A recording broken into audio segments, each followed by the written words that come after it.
પ્રભુ ઈસુ ખ્રિસ્તના સર્વસમર્થ નામમાં પ્રેમી સલામ.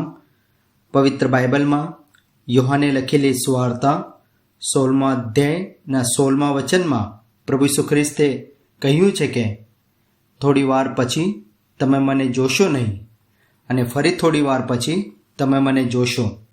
આ વચન પહેલાં પ્રભુએ શિષ્યોને કહ્યું હતું કે હજી થોડો સમય બાકી છે અને આ જગત મને નહીં જોશે, પણ તમે મને જોશો. પ્રભુ ઈસુ ખ્રિસ્ત પોતાના મરણ અને પુનરુત્થાનને લઈને શિષ્યોને સમજાવી રહ્યા હતા.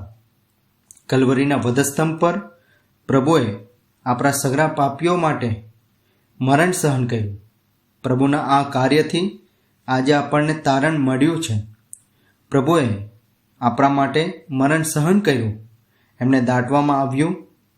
જગત અને પ્રભુના શિષ્યોએ પ્રભુને નથી જોયા, પણ ત્રીજા દાડે જ્યારે દેવે પ્રભુને મોયેલાઓમાંથી ઉઠાડ્યા ત્યારે શિષ્યોએ પ્રભુને જોયા અને તારણ પ્રાપ્ત કર્યું.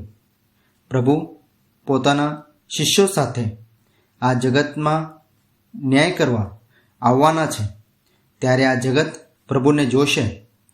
તારણ પ્રાપ્ત કરીને આગળ વધવા અને આ વચનો સમજીને આગળ વધીને દેવની મહિમા કરવા માટે દેવ આપણને સહાય કરે. આભાર.